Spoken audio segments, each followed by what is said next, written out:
پاکستان کے capital city اسلام آباد میں ایک سول جج ہیں جو اس وقت بھی جج ہیں. ان کے گھر میں جو ڈومیسٹک وائلنس والا ایشو ہوا ہے، چھوٹی بچی ایک ملازمہ رکھی ہوئی تھی انہوں نے، آلموسٹ اس کی 13-14 سال عمر تھی، رضوانہ نام کی. وہ مظلوم بچی غریب ماں باپ کی بچی تھی، اور اسلام آباد میں اس طرح آپ کو گھر میں کام کرنے والے بچے نظر آتے ہیں. اگرچہ انہی عدالتوں نے باقاعدہ رولز اور ریگولیشنز پاس کیے ہوئے ہیں کہ چھوٹے بچے گھروں میں ملازمت نہیں کریں گے، قانون موجود ہے. اس کے اوپر یہی لوگ ہمیں بھاشن بھی دیتے ہیں کہ گھروں کے اندر چھوٹے بچوں کو یا دکانوں کے اوپر ملازمین نہ رکھا جائے، بلکہ ان کی تعلیم فری کی جائے. اور یہی لوگ جو لوگوں کو انصاف دینے والے ہیں، جب ان کے گھر سے اس طرح کی رپورٹ نکلی ہے تو میرا خیال ہے پاکستان کی پوری عدلیہ کے لیے یہ ایک شرمناک چیز ہے. میں حیران ہوں کہ ہمارے ججز جو لوگوں کو یہ درس دیا کرتے تھے کہ انسانیت کا درد ہونا چاہیے اور آپ لوگوں کے حقوق کا خیال رکھیں، قانون کی پاسداری ہو، وہ سارے کے سارے لوگ بالکل اس مسئلے میں خاموش بیٹھے ہوئے ہیں. وہ وکلا جو چھوٹی چھوٹی بات کے اوپر ہنگامہ کھڑا کر دیتے تھے، الٹا اس وائلنس کے اوپر اس جج اور اس کی بیوی کو نہ صرف پری ریسٹ بیل انہوں نے لے کے دی ہوئی ہے، بلکہ اپنی ایک حفاظتی حصار کے اندر اسے لے کے آتے ہیں اور پھر نکال دیتے ہیں. جتنے بھی لوگ ہمارے اس ملک کے اندر قانون کے ٹھیکیدار بنے ہوئے ہیں، آپ ان لوگوں کو دیکھیں، میڈیا کے اوپر آ کے لوگوں کو درس دے رہے ہوتے ہیں اس حوالے سے. اور پریکٹیکلی جب ان کے گھر کے اندر کوئی جرم نکلتا ہے، خواہ وکلاء کے اندر نکل رہا ہو، خواہ جوڈیشری کے اندر، تو یہ سارے کے سارے اکٹھے ہو کے اپنے بڑوں کے مفادات کی حفاظت کے لیے منظر عام پہ آ جاتے ہیں. چونکہ میں بھی جوڈیشری کے معاملات سے کافی دفعہ گزرا ہوں.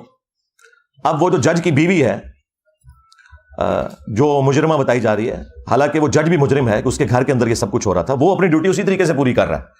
اس کے کان پہ جوں تک نہیں رینگی، الٹا وہ اپنی وائف کو پہلے پری اریسٹ بیل دلوائی انہوں نے لاہور ہائی کورٹ سے، اور اس کے بعد وہ حفاظتی تحویل میں اسے لے کے جاتے ہیں. اور جو جج پری اریسٹ بیل دیتا ہے وہ ساتھ پابند کرتا ہے، اس کاغذ کے اوپر لکھا ہوتا ہے کہ آپ نے فوراً تفتیش کا حصہ بننا ہے. جو انویسٹیگیشن ہوگی، جو رسپیکٹو تھانہ ہے، آپ نے جا کے فوراً رپورٹ کرنی ہے. آپ دیکھیں 15 دن گزر چکے ہیں، ایک بار یعنی بیل دوبارہ رینیو ہو چکی ہے، اور وہ عورت جا کے تفتیش کا حصہ نہیں بنی. یعنی بدماشی کا لیول، آپ غنڈہ گردی کا لیول ان لوگوں کا دیکھیں. اور جوڈیشری سے ہمیں تو کوئی آواز سنائی نہیں دی. جتنے چیف جسٹس حضرات ہیں، یہ لوگ اپنے پولیٹیکل لیڈرز کی محبت کے اندر تو از خود نوٹسز لیتے ہیں، لیکن عوام کی محبت کے اندر کوئی بھی شخص از خود نوٹس لینے کے لیے، سو موٹو لینے کے لیے تیار نہیں ہے. اب آپ یہ بھی نہ سمجھیں کہ ان لوگوں کو پتہ نہیں کہ کیا ہو رہا ہے. ان لوگوں کا ٹیمپرامنٹ اتنا ہے کہ میڈیا میں کوئی بات چلتی ہے تو اگلے دن جو ان کی عدالت لگتی ہے نا، اس میں باتوں ہی باتوں میں یہ میڈیا کی نیوز کو ریبٹل کر رہے ہوتے ہیں ہمارے جو جج حضرات ہیں. حالانکہ ان کا کوئی کام نہیں ہے کہ یہ میڈیا دیکھیں، اخبارات پڑھیں یا متاثر ہوں اس طرح کی چیزوں سے. یہ خود اپنا جو عہد کیا بنا اس کو توڑ رہے ہوتے ہیں. اسی لیے میں نے کئی دفعہ عرض کیا ہے کہ جتنے ججز ہیں نا، ان کے لیے غاروں کے اندر بلڈنگز بنانی چاہیے جہاں ان تک میڈیا کی کوئی رسائی نہ ہو. ہر طرح کی فیسلٹی ان کو دیں تاکہ یہ لوگ اپنے ضمیر کے مطابق فیصلہ نہ کریں، بلکہ آئین اور قانون کے مطابق فیصلہ کریں. ضمیر کے مطابق تو ہوتا ہے جس کی جو ایفیلیشن ہوتی ہے وہ وہی کچھ کرتا ہے. اور اب دیکھ لیں، آپ کسی کا کوئی بیان نہیں آیا، کوئی وکلا تنظیمیں سامنے نہیں آئی ہیں. حالانکہ یہ سارے وکلا کبھی عمران خان صاحب کی محبت میں، کبھی نواز شریف صاحب کی محبت میں، کبھی زرداری صاحب کی محبت میں سڑکوں کے اوپر ٹھڈے کھاتے ذلیل ہوتے آپ کو نظر آتے ہیں، لیکن عوام کے لیے کوئی بھی کچھ کرنے کے لیے تیار نہیں ہے. تو میں ان سارے کے سارے لوگوں کو اس حوالے سے مجرم سمجھتا ہوں. یہ سب کے سب لوگ ظالم ہیں، خواہ جوڈیشری میں بیٹھے ہوئے لوگ ہیں یا ان کے سپورٹو وکلاء ہیں. یہ سب کے سب لوگ اس معاملے میں پہلے نمبر کے اوپر مجرم ہیں، کیونکہ یہ ان کے گھر کی صفائی کا معاملہ تھا.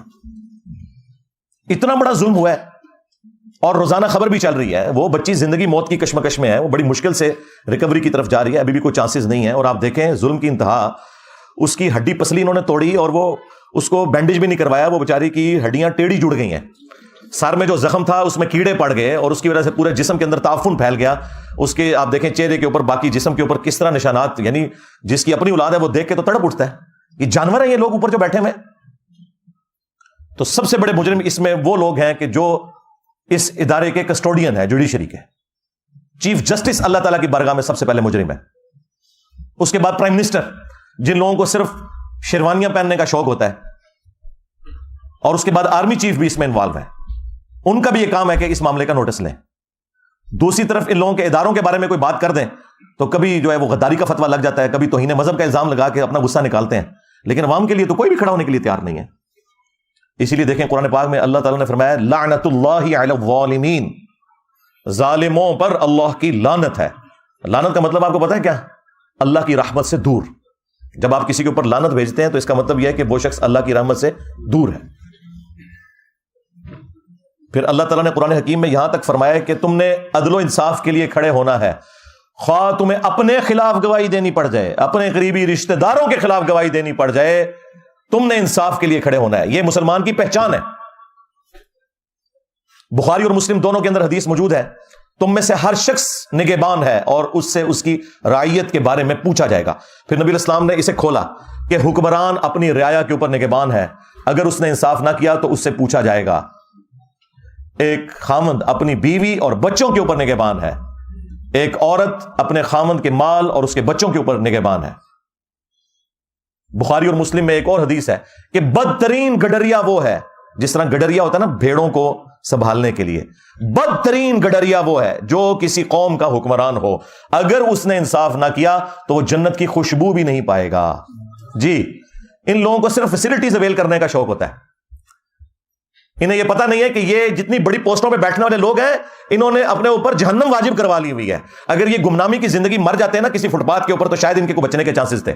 جو لیڈرشپ کے اوپر بیٹھا ہوا ہے اور اگر وہ انصاف نہیں کر رہا اور اس کے نیچے لوگوں کے اوپر ظلم ہو رہا ہے تو اس نے اپنے اوپر جہنم پکی کروا لی ہے۔ ہاں، اگر انصاف کرتا ہے تو وہ بخاری مسلم میں حدیث ہے کہ 7 لوگوں کو اللہ کے عرش کا سایہ نصیب ہوگا قیامت کے دن، جب کوئی اور سایہ نہیں ہوگا۔ ان میں سے پہلے نمبر پہ وہ شخص ہے جو عادل حکمران ہے۔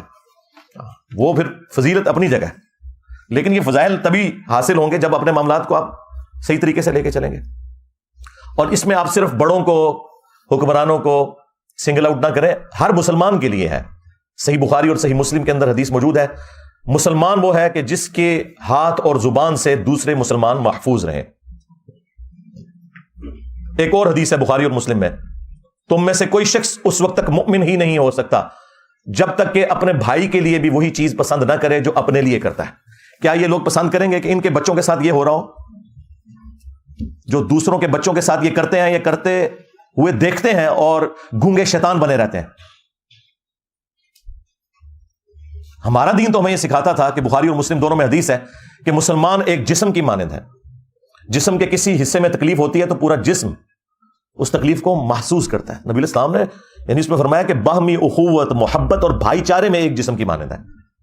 اور مسلم میں تو یہاں تک الفاظ ہیں کہ اگر آنکھ میں تکلیف ہوتی ہے تو پورا جسم اس تکلیف کو محسوس کر کے رات جاگ کے کاٹتا ہے۔ یہ حالت ہونی چاہیے ایک مسلمان کی، اور یہاں مسلمان کیا کر رہے ہیں؟ اسی لیے صحیح بخاری میں حدیث ہے، جس نے کسی بندے کے ساتھ کوئی لین دین کا معاملہ کسی بھی اعتبار سے حقوق العباد کا کرنا ہے وہ دنیا میں کر لے، کیونکہ آخرت میں پھر نیکیاں دینی پڑیں گی۔ ہاں، اور اس کو سپورٹنگ وہ جو مسلم کی حدیث ہے وہ اتنی رکت انگیز حدیث ہے، میں جتنی دفعہ اسے بیان کرتا ہوں کانپ اٹھتا ہوں۔ صحیح مسلم کے اندر یہ حدیث موجود ہے، اللہ کے محبوب صلی اللہ علیہ وآلہ وسلم نے اپنے صحابہ کرام سے پوچھا، جانتے ہو مفلس کون ہے؟ تو صحابہ کرام نے کہا کہ ہم تو مفلس اور غریب اسی کو سمجھتے ہیں جس کے پاس دنیا کا کوئی مال و متاع نہ ہو، درہم اور دینار نہ ہو، کوئی دولت نہ ہو۔ تو آپ صلی اللہ علیہ وآلہ وسلم نے فرمایا کہ میری امت کا مفلس وہ ہے کہ جو قیامت والے دن اس حال میں آیا کہ اس کے نامہ اعمال میں پہاڑوں کے برابر نماز، روزہ، حج، زکوٰۃ کی نیکیاں ہوں گی، یعنی یہ سارے مذہبی قسم کے لوگ، لیکن اس حال میں آیا کہ دنیا میں کسی کو گالی دی، کسی کو مارا پیٹا، کسی کا خون بہایا، کسی کو ذہنی ٹینشن دی۔ وہ سارے کے سارے حقوق العباد کے معاملات نبی الاسلام نے گنوائے، فرمایا کہ سب کے سب لوگ پھر قیامت والے دن اللہ کے حضور انصاف کے لیے جب حاضر ہوں گے تو اللہ تعالیٰ ان سے کہے گا کہ آج تو اس کے پاس کچھ نہیں ہے، اس کی نیکیوں میں سے لے کے جاؤ، جس قدر اس نے دنیا میں تکلیف دی تھی نا اس اعتبار سے اس کی نیکیاں لو۔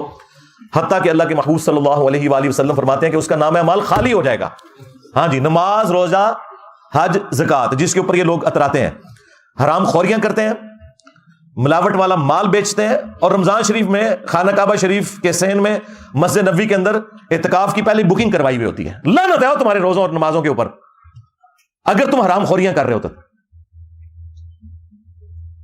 دھوکہ دے رہے ہو. پھر نبی علیہ السلام فرماتے ہیں کہ اس کی نیکیاں خالی ہو جائیں گی, ابھی بھی کچھ لوگ باقی ہوں گے جنہوں نے بدلہ لینا ہوگا. تو اللہ تعالیٰ فرمائے گا اب تو یہ ختم ہو گیا, آپ اس طرح کرو کہ تمہارے گناہ اس کے نامہ مال میں ڈالے جائیں گے.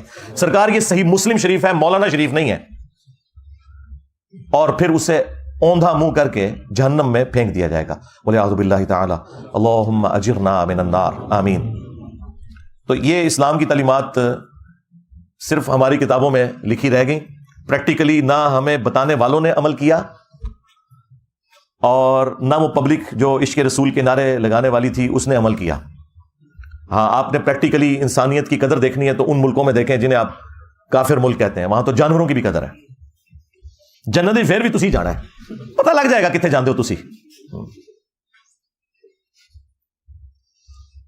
تو میرا خیال ہے کہ اس وقت ہمارے بڑوں کی ذمہ داری ہے کہ اسے ایک ایگزامپل سیٹ کریں تاکہ آئندہ کے لیے کسی کو جرت نہ ہو.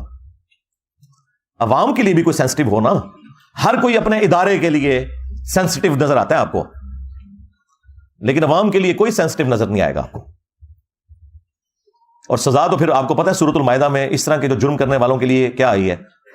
اللہ تعالیٰ نے بنی اسرائیل کے لیے بھی یہ چیز طے کی تھی اور اس امت میں بھی, کہ جان کے بدلے جان, آنکھ کے بدلے آنکھ, ناک کے بدلے ناک, کان کے بدلے کان, دانت کے بدلے دانت, یعنی یہ ہر ایک چیز کے بدلے اس کی وہ چیز توڑی جائے گی. اور پھر اللہ تعالیٰ نے ساتھ اس کے کنکلوڈ کیا یہ بات کرتے ہوئے کہ ہر زخم کے بدلے اسی لیول کا زخم اس کا بدلہ ہے دنیا میں. ہاں, یعنی اب جتنی ہڈی پسلیاں اس بچی رضوانہ کی توڑی گئی ہیں نا, وہ ساری ہڈیاں ان دونوں میاں بیوی کی ٹوٹنی چاہیے, وہ جو جج صاحب ہیں اور ان کی جو بیوی ہے, اور وہ سارے زخم لگنے چاہیے. اور جس طرح اس کے زخم میں کیڑے پڑے ان کو بھی چھوڑ دینا چاہیے کہ ان کے زخموں میں بھی کیڑے پڑے. لیکن اینڈ رزلٹ میں آپ کو ابھی بتا دیتا ہوں, وہ غریب لوگ ہیں بیچارے, پیسے لے کے صلح کر لیں گے. اچھا, یہ جو پیسے لے کے صلح کر لیتے ہیں نا اور پھر کہتے ہیں کہ جی وہ شریعت نے اختیار دیا ہوا ہے ورثاء کو, بھئی یہ اس صورت میں ہے جب کوئی دل سے معاف کرے. آپ کے کیسز میں وہ جو شاہ زیب قتل کیس ہوا تھا, پیسے تو انہوں نے بھی لے لیے تھے کیونکہ انہوں نے کہا کہ جو بچ گئے وہ تو بچے نا. اس طرح کے جو معاملات ہوتے ہیں نا, اس میں پھر اسٹیٹ کا کام ہے کہ وہ سامنے آئے اور ڈیٹرس کرے تاکہ آئندہ کسی کو جرت نہ ہو, انشور کرے کہ سزا ملے گی. ٹھیک ہے, پیسے بھی دلوائیں, ان کا علاج ہے, پہلے پیسے دلوائیں, اس کے بعد انہیں کہیں کہ یہ تو آپ کا معاملہ طے ہو گیا اس بچی اور اس کے ماں باپ کے ساتھ. ہاں, اسٹیٹ کے ساتھ ابھی آپ کا معاملہ باقی ہے. جو آپ نے یہ وائلنس کی ہے اور اس کی وجہ سے پورے ملک کے اندر ایک جو دہشت کی فضا بن گئی ہے, اب آپ کے اوپر بھی ڈیٹرس قانون کی ہونی چاہیے. تو اب آپ آئیں نظر قانون کا سامنا کریں اور ان تمام سزاؤں سے آپ کو گزارا جائے. لیکن ہمارے بڑوں کی توجہ اس طرف بالکل ہوتی نہیں ہے.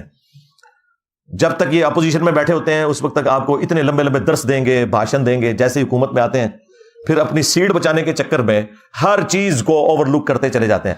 پھر جب سیٹ سے نکالے جاتے ہیں پھر اپوزیشن میں آتے ہیں, پھر یہ انسانی حقوق کی, ڈیموکریسی کی, بیسک ہیومن رائٹس کی, سوشل ویلیوز کی باتیں کرنا شروع کر دیتے ہیں.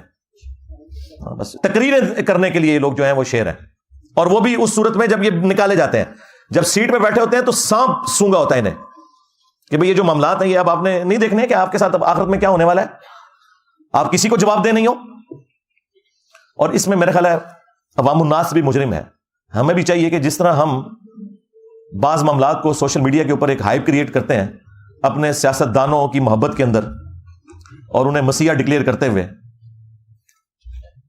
وہ کام کرنے کا نہیں ہے. اصل کام کرنے کا یہ کہ ایک عام آدمی کی آواز بنے. صحافیوں کا کام ہے کہ ایک عام آدمی کی آواز بنے, بجائے یہ کہ وہ پولیٹیکل پارٹیز کا ساتھ دیں.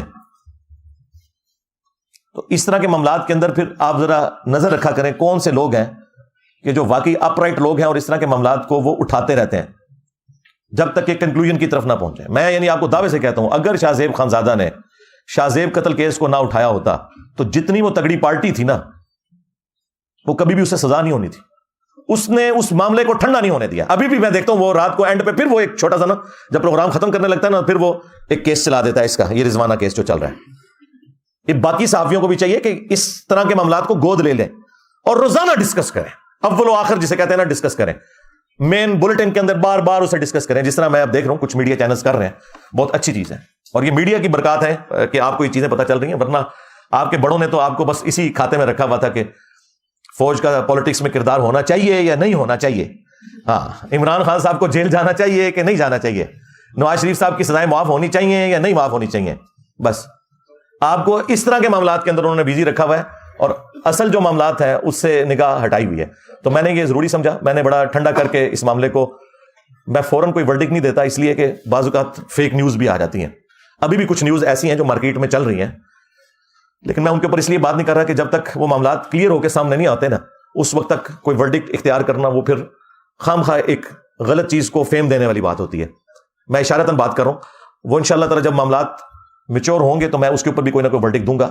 بہرحال اس معاملے کے اوپر تو اب گورنمنٹ کا کام ہے کہ یہ سزا والا معاملہ کرے, اور دوسری طرف ان کے جب اپنے گھروں کے مسئلے آتے ہیں تو آپ دیکھیں گے فوراً ججوں کو بھی فارغ کر دیتے ہیں, پولیس آفیسرز بھی سسپینڈ ہو جاتے ہیں, کورٹ مارشل بھی ہو جاتے ہیں. جب اپنی ذات کی باری کسی کی آتی بڑھے گی, جب ایک عام غریب آدمی کی باری آتی ہے تو صرف یہ آپ کو صرف درس و بیان دینے کے لیے یہ لوگ تیار ہیں, اور آپ کو یعنی آخرت اورینٹڈ کریں گے. دنیا میں وہ کہیں گے بھائی دنیا آپ کے لیے اب جہنم ہی ہے, ہاں, اور اپنے لیے دنیا بھی جنت بنائی ہوئی ہے اور آخرت بھی جنت ایکسپیکٹ کر رہے ہیں. یہ تو جب مریں گے تو لگ پتہ جائے گا. وَلِعَوْذُ بِاللَّهِ تَعَالَى صلوا علی محمد وآل محمد اللہم صلی علی محمد وعلی آل محمد.